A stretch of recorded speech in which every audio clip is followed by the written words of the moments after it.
چې اومي وي د ازل څوک به یې ملا کړي.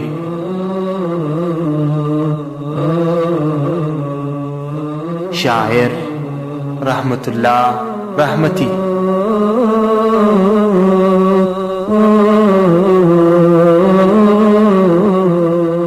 یو طالب د کوره ووتی روانو په چرتونو په فکرونو د خپل ځانو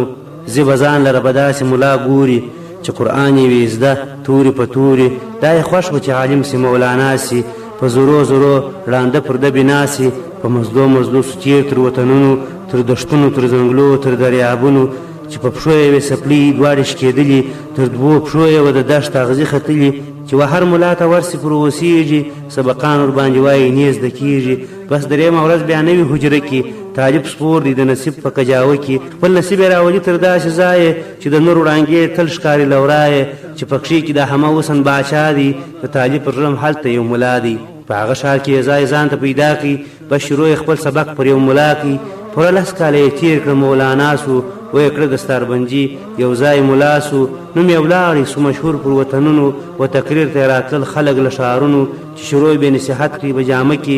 ځای به نه و پر بامونو په دایره کې یو ورځ ورته په یاد خپل قبلګا سو چې تقریر یې ختماوه بس په ژړا سو ویل ګورې پر ما ګرانو مقتجانو د جانان پر نوم مینو عاشقانو زه یو څو ورځې له تاسو رخصتېږم چې مې چیرې مور او پلار هلته ستنېږم ګونجې دواړه وي ژوندي بېرته راځمه دوی هم دواړه دې وطن ته راولمه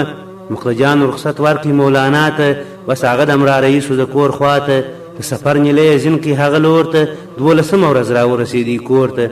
ګوري پلار یې دی ژوندی مور یې مړه سوې له دنیا څخه یې کمبله ټوله سوې په زړګي د مولانا تیاره خپره سوه مسافر و دا یې زړه ته صدمه سوه چې روغبړ یې خپل پلار سره وکړي په ژړا یې سره سوړ دواړو خپل زړه کړي و بابا ته یې ویله زه ملا سوم په خوارۍ په زحمتونو مولانا سوم په تقریر مې لاندې کړي ملایان دي 1.5 مې لا ګوره شاګردان دي پلار یې کړي په خپل ژوند کې تعلیم نه و بس امي و بېچاره خو عالم نه و پر بابا یې د تقریر جمله درنه سوه پر دماغ باندې یې بله کم سپره سوه ویل دا زما نصیب چې وران مې کور دی چې هر څه مې لاس صفا وي مخ مې تور دی چې د خلکو دا سبق پسې رئیسي زده کوي نصیحتونه مولوي سي ته چې 10 کاله وې ورک زده دې تشکیر کړي ښه ځان د شیطانانو په دام ګیر کړي مولانا ورته ویله بابا جانه زه چې ستا سم صدقه تر تا قربانه تقریر خپله نصیحت دی ښې خبرې له تقریر څخه تشکیر دی بیخي لري ها چې وایي بې له علمه ژوندون ګران دی اوس راغلی پر تا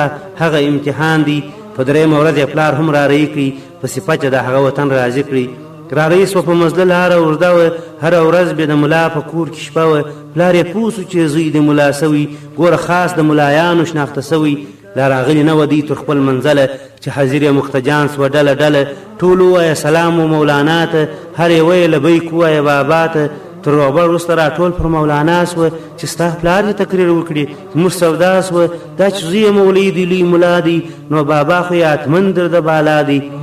أخي سوف تبكي عليك العيون وتسأل عنك دموع المئين فإن جف دمعي سيبكي الغمام يرصع قبرك بالياسمين.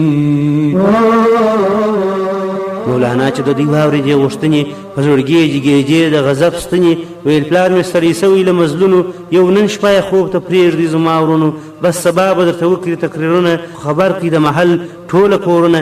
چې یو ځای سوله په کور کې بېغمې سوه اوس خبره د بابا تر بې علمي سوه مولانا ویل زما پلاره محترمه دغه یو تور یې زده کړه څه بېغمه سهار ټوله مقتجان را جمع کېږي ټوله ستا و نصیحت ته هوسېږي د دوی مخې ته به ودرېږې پلاره درښومه دغه اوس د خلاصون لاره ته به ووایه چې قل بس به راتېر سې ترجمه یې زه کوم ته به په ډېر سې کاري شپه یې زوی کتله کتابونه پر هر کل باندې یې کښېښود نښانونه چې سهار سو عالمونه سوه راجمه ناستې ټول د مولانا پلار ته په تمه دا دی پلار د مولانا چې را حاضر سو دلاوره ورتیر ځای ته تقریر سو چې یې ولیدل بېشماره عالمونه چې په ډکه وجامه ټوله بامونه سام پر ولوېدي بدن یې په لړزان سو قل یې هیر سو په منبر باندې حیران سو قل یې هیر سو ویل پل بالا را تاسو ور ولاړ په چورتو فکر مولانا سو چې تر قل لاندې یې سوی زده کړي هغه ټول ورڅخه هیر کړه دې زوی مړي ویل پل خو نه یو پل د کردګار دی چې جوړ کړی موږ ټول پر لار دی کري ورځې د پله وکړه بیانونه د چا میاشت به وي پر پله د چا کلونه بې له علمه ژوندون ګران دی په دنیا کې چې امي وي د ازل څوک بې ملا کې چې هر څه ژوند پر چیرېږي علم نه وي تر دې ژوند خو داسې ښه دی چې بېده وي